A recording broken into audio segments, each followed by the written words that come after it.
One channel strip, 3 volume settings. What's the difference? You're listening to The Dangerous Mind of Mark Yoshimoto Nemkov. No excuses, no BS, no Hey everybody, pants. it's Mark Yoshimoto Nemkov. So Tobbe, at least I hope it's pronounced Tobbe. Tobbe or not Tobbe?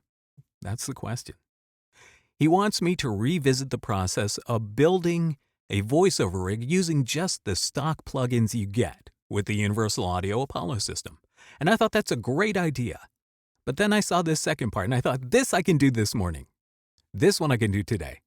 So I'm going to do the other video, I promise, at a later date. But this is really interesting. He asks, how would you explain the difference between input, gain, and output? Okay, great question.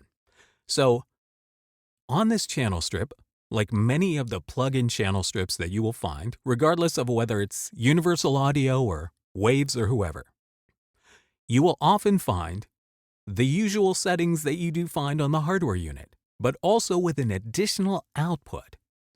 Now, why is that additional output there? Right? Let's talk about this for a second. Why do I have 3 volume settings?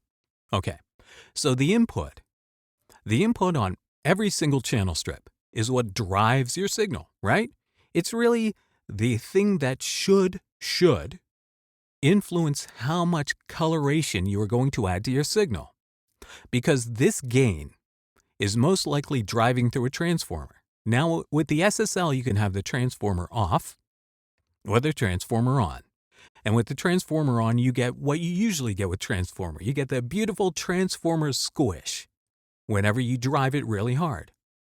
And even if you take the transformer out of the equation, you're still going to get more drive into your circuitry. So that is going to affect not just the overall volume, the amplitude going in, but it will change the coloration of your sound on most channel strips because this is how they're built. Now, certain preamps are built to be gain on a wire, meaning that they should not influence your sound as much going in and coming out. Consoles like the SSL, like the Neve 88, they're not like that. They are going to influence the amount of coloration that you add to your signal. That's why they're there.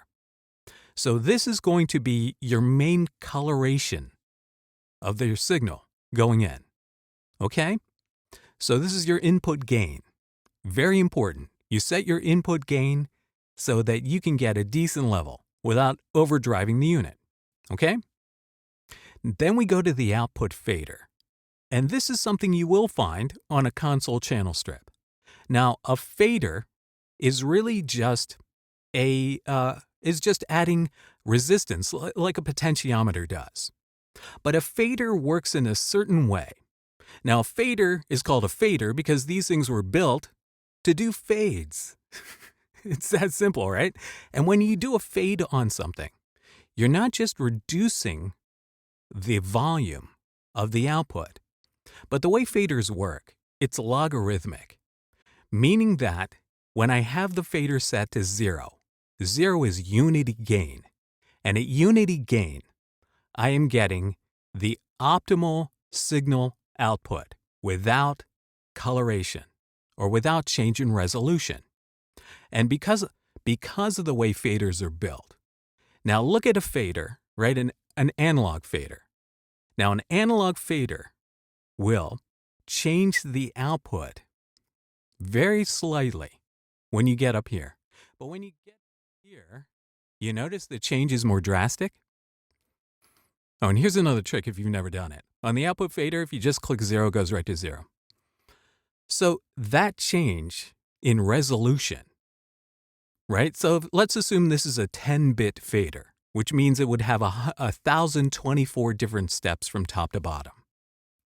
So this is modeling the sound of the console. So if I make changes here, these changes are going to be reflected in the same way they would inside the console, which means that the change in resolution from top to bottom is going to affect how much of that signal comes out, right?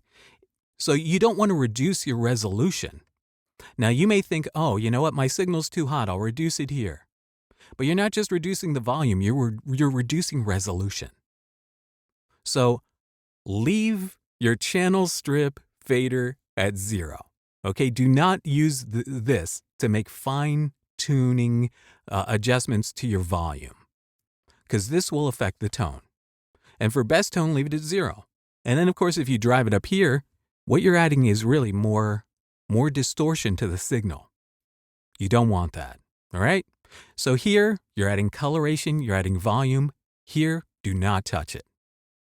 This is the interesting one, because what this is really gain on a wire. What this is not modeling the analog resolution of an output fader or an output potentiometer. What this is a floating point unit calibrated output, meaning that you do not lose resolution at all.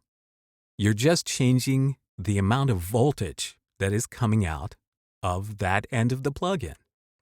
So you are not changing resolution, you are not changing tone. This is pure, clear gain.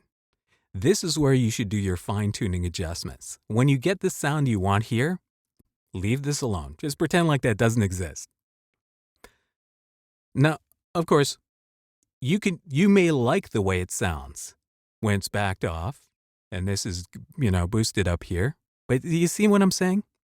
If I do this, and I create an equivalent amount of gain, it does not sound the same as if I do this, right? If I do this, if I duck it by 5 and add this, it sounds, between the two, it sounds a little unnatural.